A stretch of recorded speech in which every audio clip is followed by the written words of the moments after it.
Hi, I'm Mitch Gallagher from Sweetwater. I'm coming to you from the historic Clyde Theater here in Fort Wayne. We've got an amazing event going on, but first I'm going to introduce our distinguished panel here, if you will. We've got Josh Scott from JHS Pedals. Great to see you. Good to be here. This is Ryan Dyck from Temple Audio, made all these pedal boards. The inimitable Rob Scallon, over here, YouTube sensation, we'll say. Robert Keeley from Keeley Electronics. Hello, Mitch. And Bryan Wampler from Wampler Pedals. How are you? And what we're doing here today is a world record attempt for the most pedals, the world's largest pedal board. And tell us about, Rob, why don't you give us the genesis of how this whole idea came to be, how this happened. So now that we're a bit later in the process and we found out that it wasn't a huge disaster, I'm a bit more comfortable with saying that this was my idea. Where like at the beginning, I was kind of keeping that to myself, like if this really goes wrong, because the first day we weren't quite sure. But yeah, I came to Sweetwater a little while ago. I was talking to Natalie and Steve from Sweetwater, and I had a list of a few ideas, came in, met with Steve, and when we were in the store, it's like, you guys got a lot of pedals. Let's go for a record, let's do it. I've been a part of one world record before, an even sillier one, and it was a really cool experience, and like, let's give it a try, and here we are. So, and thankfully, Steve and Sweetwater, you know, we're for it. They're like, yeah, let's do it. And you didn't go halfway, because you have got 319 pedals from 34 manufacturers on 34 separate boards that are all wired together to create one huge composite board. Pretty amazing, pretty amazing. Yeah, totally, because without you guys, this would have been completely impossible. So tell me a little bit about the obvious challenges, just getting everything out of the box. But they all have to be mounted to the boards, and we're not using hook and loop fastener here in this case with the Temple boards, right? No, we're using the quick release system, so that involves attaching a plate to the bottom of the pedal. Once that plate's on, though, you can mount it to any board anywhere and keep everything very well organized. Right, and these boards also have interfaces, correct, to get the audio in and out? Yeah, so we have I/O patch bays on the side. This allowed us to take the modularity of 34 boards and connect them into one signal chain. Also allowed us to test each board individually to minimize the amount of failures, which thankfully there was none. None. That's awesome. It made for incredible troubleshooting. Yeah. The layout of the boards, the way that they connected, the way that the audio was, we could get in there and apply it to each board, and it just made it really fun. Switching things out, super clean. These power supplies shocked me. I think they shocked Ryan. I don't know. I mean, it's amazing. The power supplies is a new product for us, and I thought, what better place to test them out than on the world's largest pedal board? Yeah, right, exactly. And they're clean, so I can confidently say it's the cleanest power supply on the market. So which power supply are we using? So we're using the Chalks. It's called the High 5 mod. So it's 5 high current isolated outputs. Right, nice. So tell me the process of how you went about actually creating this array of pedals. I mean, did you start with one and wire it, and then add a second one and wire it until you got to the end, or did you just plug all 319 together? We argued for about an hour. Do we do it by pedal type, or brand, or color? Or weight? That was about 3 hours of Or size. Or size. We came into this big table, and Natalie had pulled all of the manufacturer's boxes out. So it was a huge pile.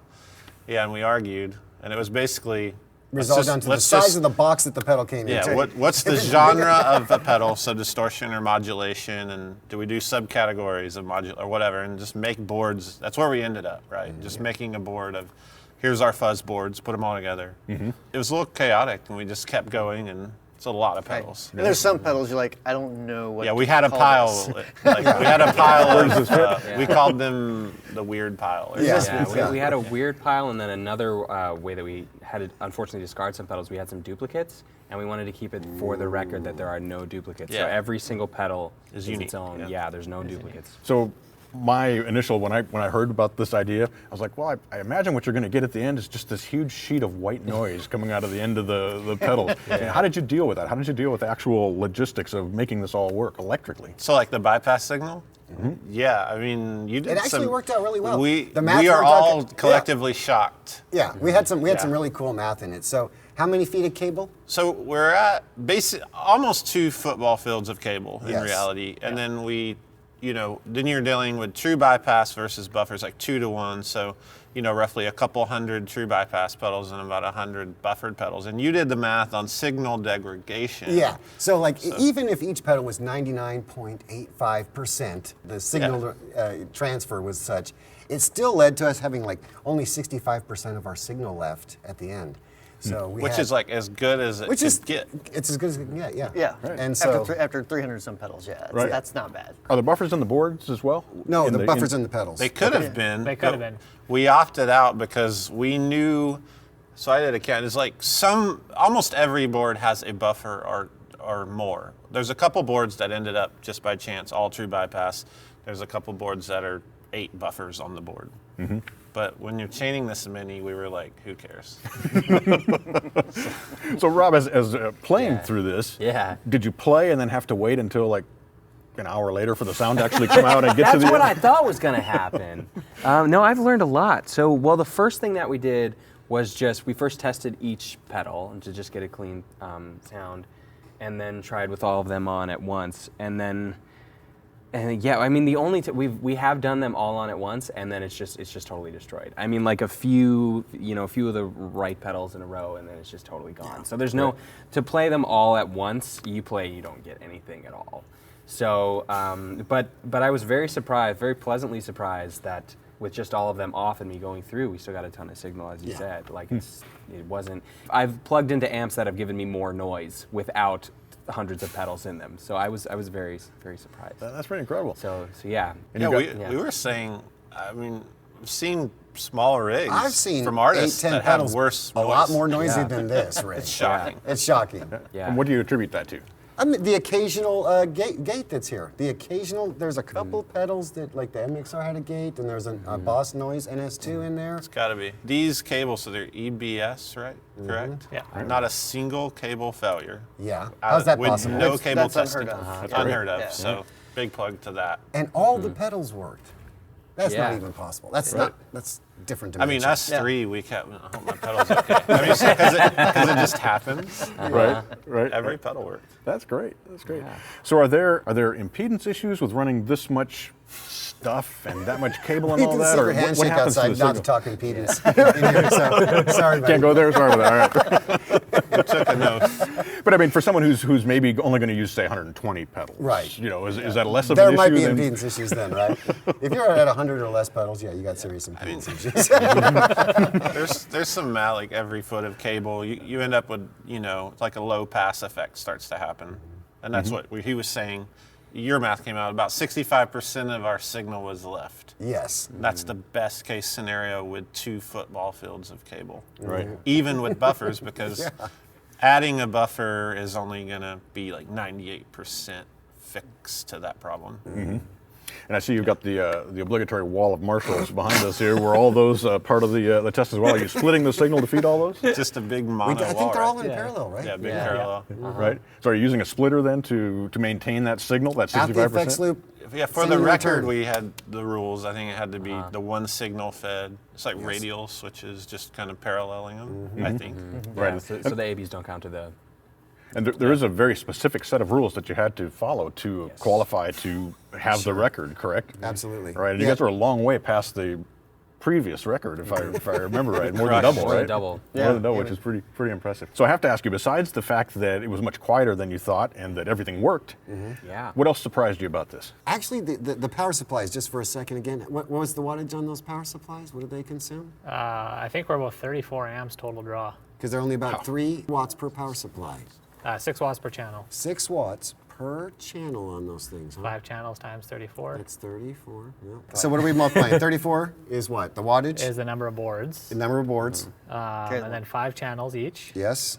6 watts a channel. There we go. So that is 1,000 watts of Pedal power. board. Yeah. 1,000-watt pedal board. 1,000 watt pedal board. Put that on the gear page. Yeah, those are DSL 100s, or what are they? They are one of Those are DSL 100. Yeah, so Oh, we. so that's a measly 700 watts over there. We're talking 1,000 watts over here. Yeah. Okay? That's kind of nuts. That's awesome. I definitely have something that my most surprising thing of the day was I didn't think we were going to make it, but there's a very obscure rule to the record that 1/3 of the band Rush needs to be present.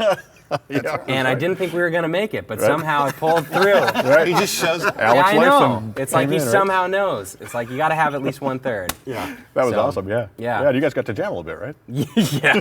Yeah. And with all this, it was just kind of, it's pretty crazy. I'm running around and like, wow, my life is weird. Right. It was a really great time. He was a super nice guy. I got to chat with him a bit. It was Yeah, really cool. definitely. So, Just yeah, a- so Rushed that's- right onto the stage. Yeah, hey. He's Yeah.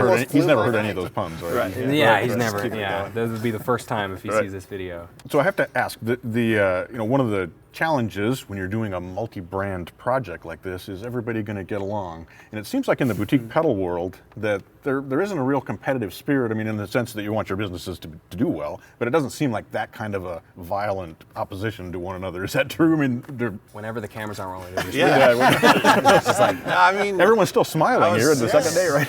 I mean, we've all known each other for almost 10 years. Yes. I mean, we've collaborated in some ways. We help. I mean, I think the community It works is, best when we're all working together. I mean, yes, we're very competitive. Yes, we want to keep our next pedal to ourselves, you know what I mean, for a little while. Yeah. But in the end, it's like, hey, what kind of FET do I want to use here? What kind of thing do I want to use here? Oh, that didn't work for me. Oh, good, thanks. And we all help each other because you have a ton of problems back at the shop that you're dealing with. You know, the last thing you want is some strife between you and another pedal maker. So it actually works out best that we get along. And at the end of the day, we're making toys for guitar players. Yeah. You know, like Yeah. we're not curing cancer or anything. Right. So. Right.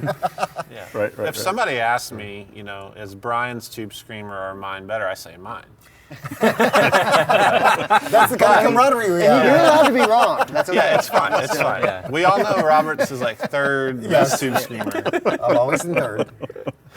And I luck out because I don't make pedals. Yeah, you got the whole. Yeah, he's the Tube best. Screamer module. Yes. Yeah. There you go. That's right. You have the monopoly on the boards as far as this goes. That's great. So, beyond your own pedals, the three of you make, is there a pedal here that surprised each of you? Ooh. There was several, I think. We were impressed with the 9 series of Electro-Harmonics because they are fun and they kind of sit in a class by themselves. We were impressed. How many Tube Screamers were there? Screamer To circuits? define this, overdrive pedals with the topology of a Tube Screamer. So, you know, Yes. some of our brands, of course, have it. I think we're 34. I think it's 34. Yeah, 34. Yeah. So, and that's just like if you're lucky looking number. at it schematically, it follows kind of what a Yeah. tube screamer does. So Not one- that it's an actual So absolute 10% Yes. of this 10% of this thing is a competition, Tube Screamer. The Tube Screamer is holding the foundation. Yeah, I mean, There weren't I as would- many fuzz faces as I thought there could have been. I think, though, when you lay it all out, you have a lot of drives and a lot of things that are familiar. And in this environment, some of the more fun, unorthodox pedals to me stood out, like the 9 stuff from Electro-Harmonics. There's a couple Earthquakers that they were like so refreshing to hit a button and just hear aliens shooting at Right, each other. yeah. And yeah, that's and like this and like Rob's synth pedal and stuff like that. It was just it was The a synth pedal change is of super pace cool. where you just. I think the pedal that stole the show was the acoustic simulator. It was. It was. It was the last. That's right at the end. Last one to change. Yeah. Take this signal, make it an acoustic. It's like that aliens talking, but then they're acoustic aliens. Yeah, right? yeah. You know? Hollow body Noisy. aliens. Yeah. Noisy They're acoustic folk, aliens. They're folk, aliens. Folk They live in the mountains. How about for you guys? Did something jump out? One of the pedals just jump off a board and say, "I gotta have it"? Man. The gate on the the Eddie Van EVH, Halen pedal was so good. Yeah. That was cool because it's got unbridled gain, feedback going on, and you're just like, oh, Yeah. gate. Nice. Yeah. That's pretty cool. For me, there's so many. I mean, there's just so much to explore. And then since I was doing for the record, I had to go through and play each one individually. And so there was a ton that surprised me and that excited me. And I'm sure as other guitar players know, you can get one pedal and then spend years exploring its possibilities. So then you're in front of this, you're like, oh my God, like just going through one pedal board, I'm like, I got like 28 songs. Hold on, you know. But yeah, there's so I couldn't pick one. There was just so many cool examples. Right. So I know you guys were, when we were sitting here before the cameras rolled, you were talking a little bit about switching and things. Are there things you're taking away from this experience back to your shops that we'll see in your future pedals? That's a good question. I know for me, like they were talking about the Electro-Harmonic stuff. I was looking at the Pogs, and I'm familiar with them, but I've never really played them that much. And having some time to play them here, I'm like, I need to buy that. It's just, so I mean, I don't know if that would, like, I wouldn't consider making that into a product, but it definitely is something that is kind of outside my wheelhouse as a player that I would like to incorporate use into my rig, on a personal level. So Right. as far as like design stuff, I mean, not like we see everything that's going on. We're just gear nuts, not just manufacturers. So we kind of, I like to think we kind of know what company A is doing with their type of effects. Right. So. Right. I think for me, yeah, very similar. One thing that was surprising is like he said, seeing everything, you know, being at NAMM, I always try to walk the floor, stay relevant with what people are doing, see what's out there. I have a ton of pedals, and I probably 10% of these I'd never seen some of them, even that far as like, there were just things I was like, what is this? I didn't know this company made it, or it's pretty wild to know I say there's a lot of pedals all the time. There are really a lot of pedals. There are a lot of pedals. Because I'm just even right now, just like, wow, I have never seen this pedal. I thought I knew everything, but I don't. Right. Yeah. It's one of the reasons Sweetwater wanted to be involved, because there's such a huge array of pedals, and it's pretty cool to have them all out here and kind of be able to see them all. Yeah. Have them, each getting their own little moment in the spotlight when you're stepping on it for the individual playing and stuff. To go through and just be able to try them all out so quickly is right. Yeah, so cool. So 2 more logistical questions. Did you go through and set all the knobs to 12, or did you just use them as they came out of the box?